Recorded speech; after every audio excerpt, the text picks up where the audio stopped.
Oke, bismillahirrahmanirrahim. Assalamualaikum warahmatullahi wabarakatuh. Untuk video kali ini kita akan lanjut lagi membahas tentang materi tentang sirkulasi. Jadi di pertemuan kemarin pada materi sebelumnya kita sudah membahas tentang bagaimana ruang itu dibentuk, kemudian bagaimana ruang itu diorganisasikan.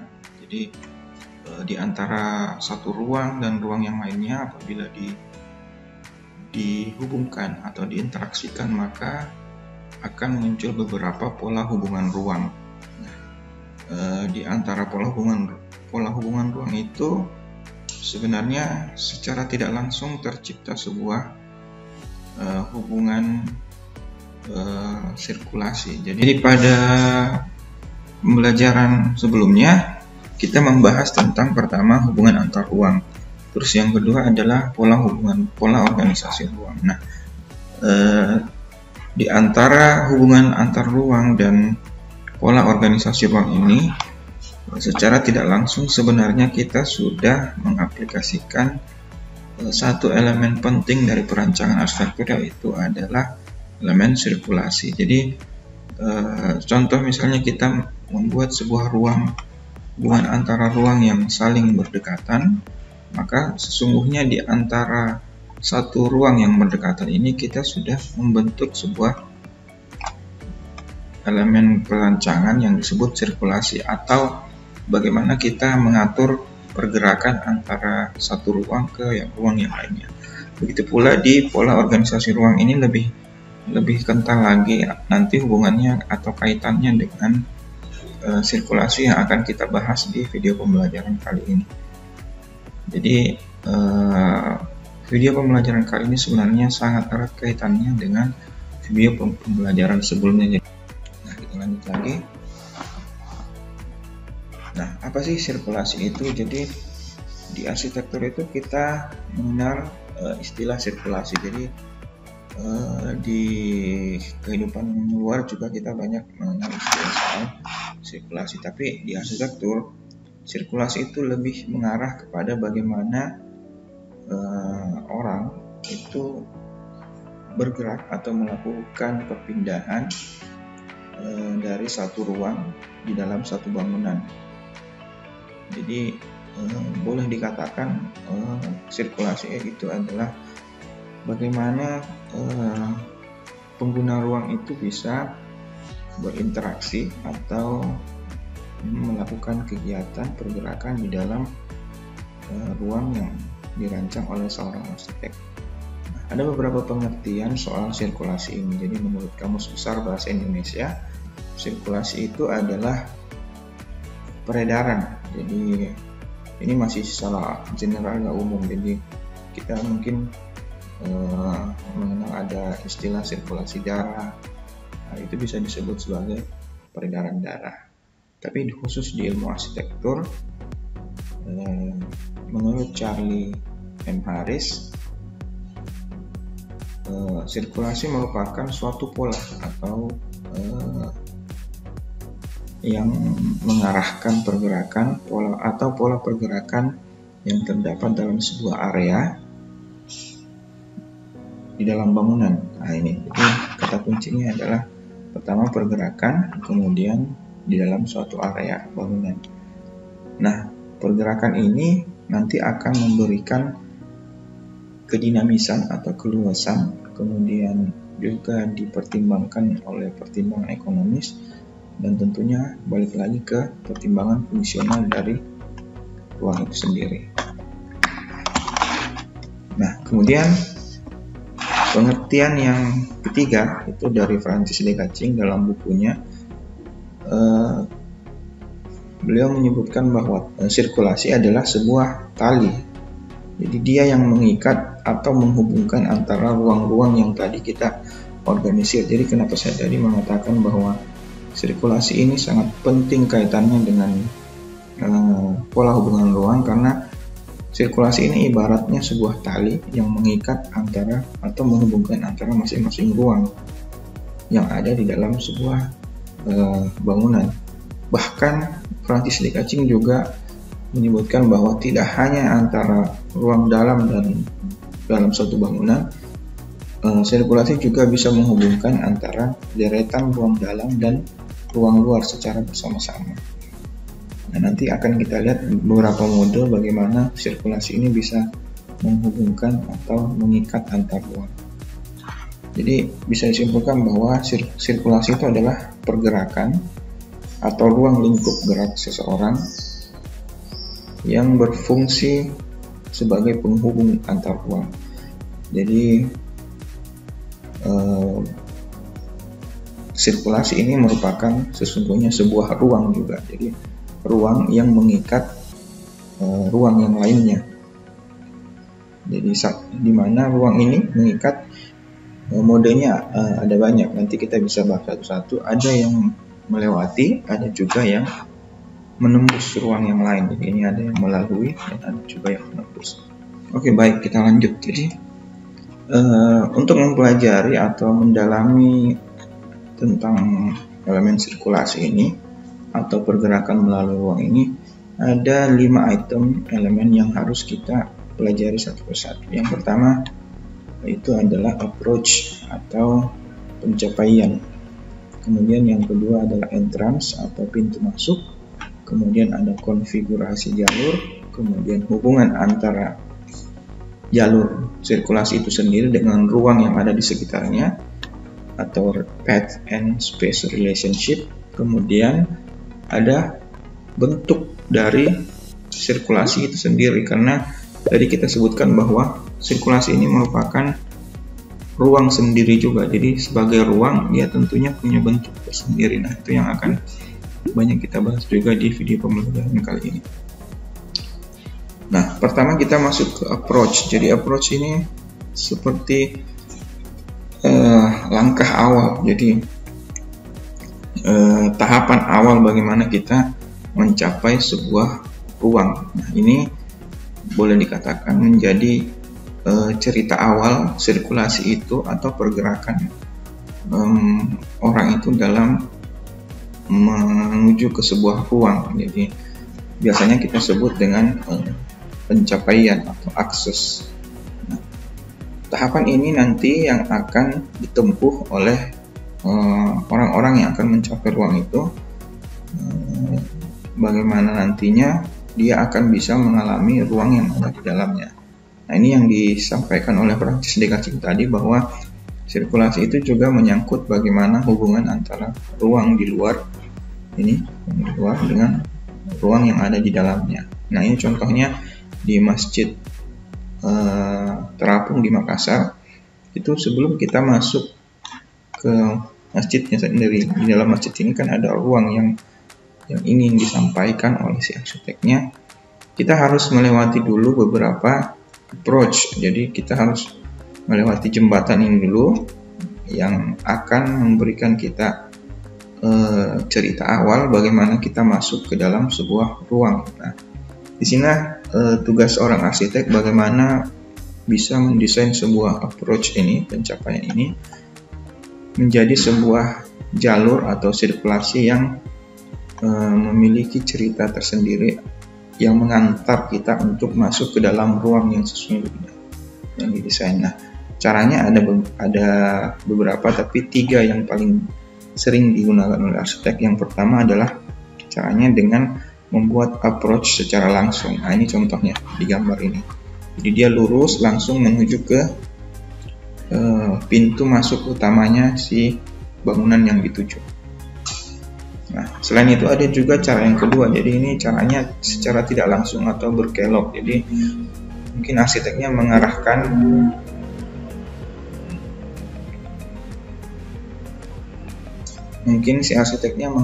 dulu ke beberapa sudut karena ingin mungkin memperlihatkan beberapa fitur dalam site-nya, atau mungkin bangunannya disusun di pinggir-pinggir dari sirkulasi approach utama ini. Nah, itu juga boleh. Ini tergantung konsep dari si arsitek ingin membuat approach itu seperti apa.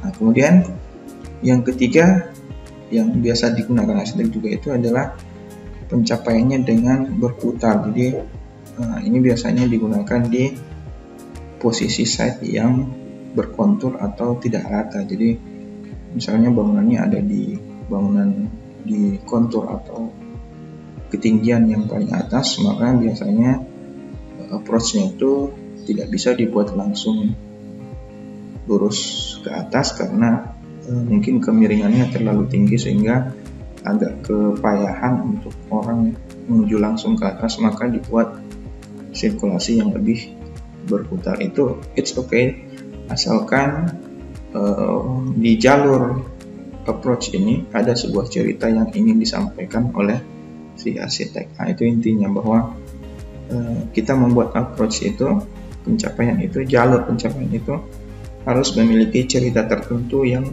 harus disampaikan si arsitek kepada penggunanya. Kemudian ketika sudah melewati approach, maka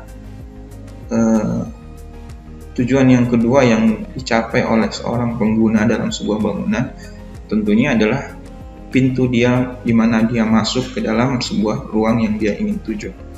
Nah, pintu itu biasanya dalam istilah arsitektur kita sebut entrance. Nah, nanti kalian akan banyak menggunakan istilah ini dalam mendesain sebuah bangunan. Entrance ini sangat penting karena dialah yang menjadi sambutan utama atau yang menjadi welcoming area untuk orang masuk ke dalam sebuah ruang dalam atau bangunan yang didesain. Nah, maka biasanya memang entrance ini didesain dengan karakteristik material, warna, baik itu warna, tekstur maupun bentuk yang lebih mencolok atau lebih gampang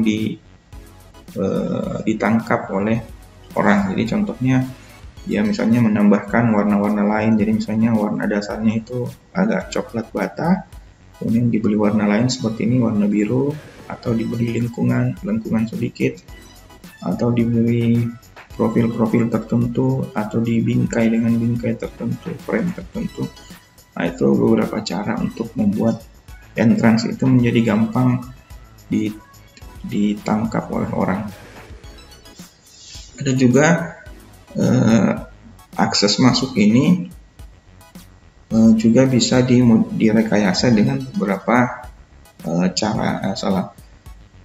tiga cara yang saya contohkan di sini. Yang paling sering digunakan yaitu pertama, dindingnya itu dibuat rata. Jadi ini paling basic ya mungkin. Jadi antara dinding si bangunannya dengan pintu masuknya ini itu dibuat rata saja, tapi hanya dengan menambahkan beberapa tambahan warna atau karakteristik material tertentu atau bentuk yang berbeda, sehingga meskipun dia rata, orang tetap bisa menangkap bahwa area ini adalah area entrance atau pintu masuknya.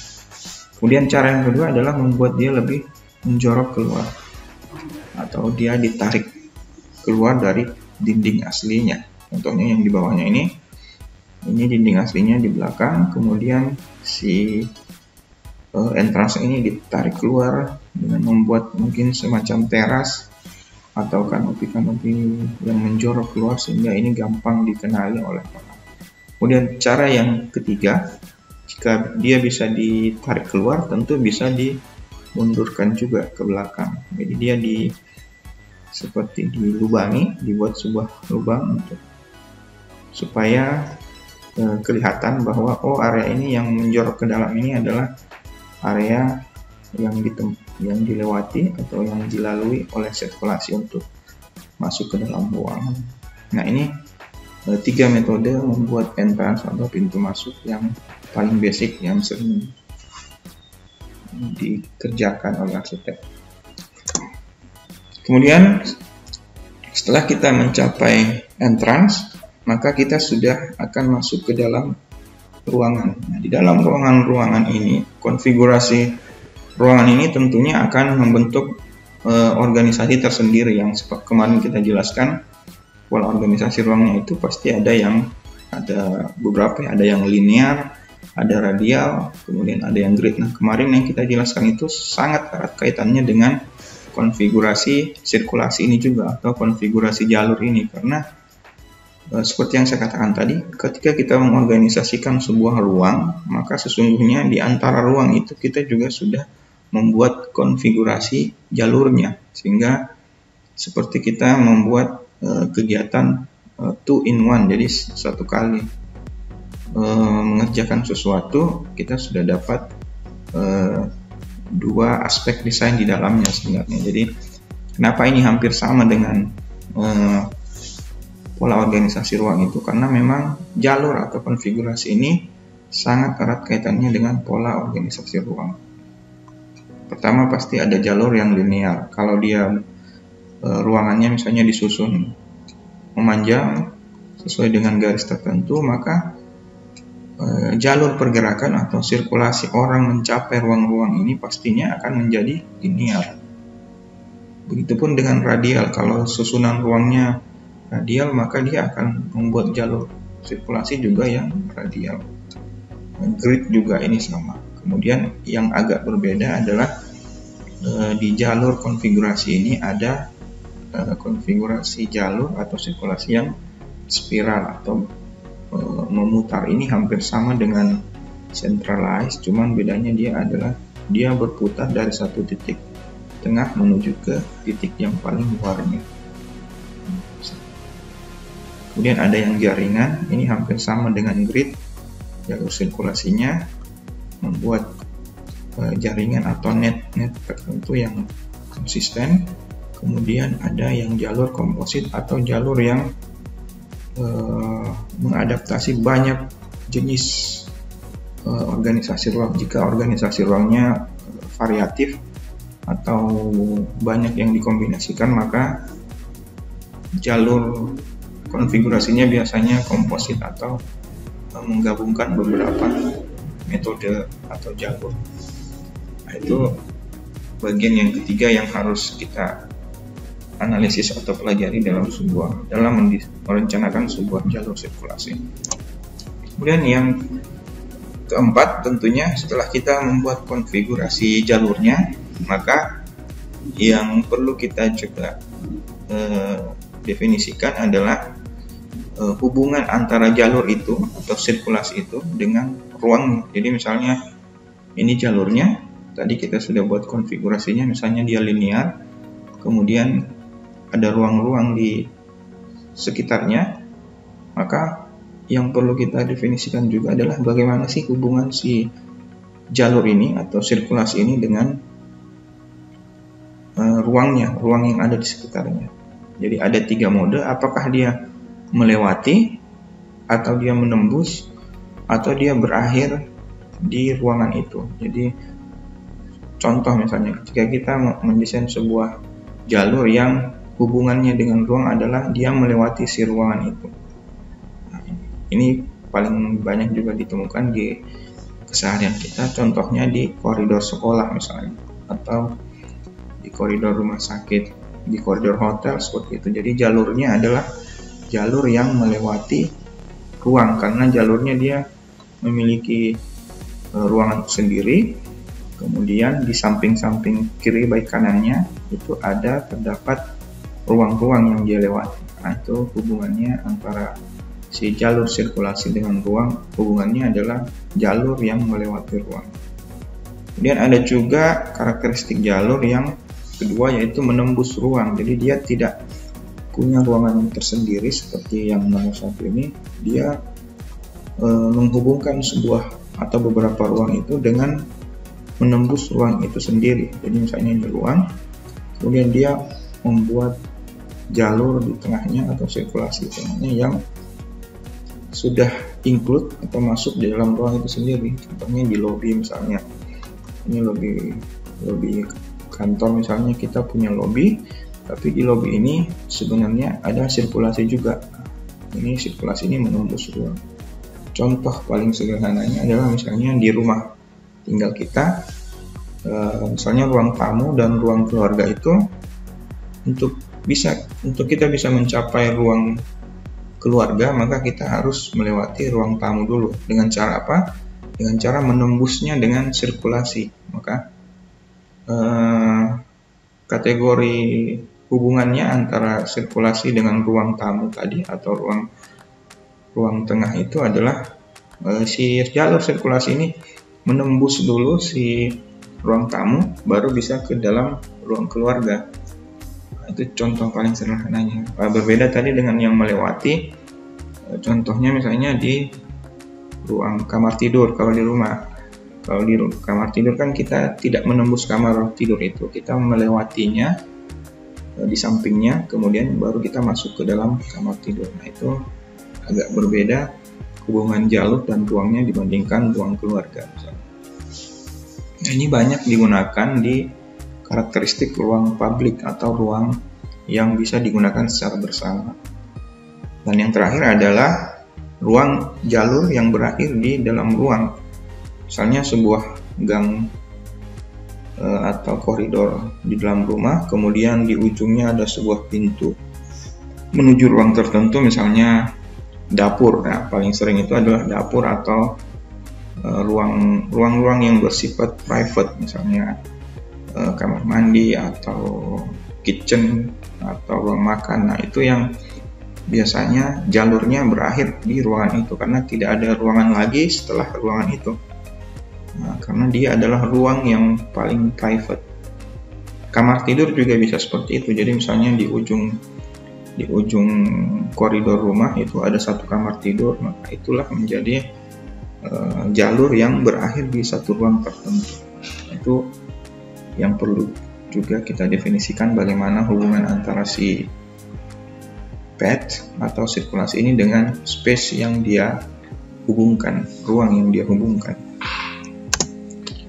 Nah, kemudian yang terakhir, seperti yang kita katakan tadi, bahwa sirkulasi itu sesungguhnya adalah sebuah ruang juga. Jadi meskipun dia tugasnya sebenarnya fungsi utamanya sebagai penghubung, tapi secara prinsip sirkulasi itu juga sebenarnya ruang karena dia memiliki bidang-bidang elemen atau elemen vertikal dan horizontal. Jadi seperti yang kita katakan, yang pelajari di awal-awal video soal bagaimana mendefinisikan ruang. Nah, si sirkulasi ini sebenarnya jika didefinisikan, dia bisa didefinisikan sebagai sebuah ruang, dan sebagai ruang dia tentu punya form atau bentuk tersendiri.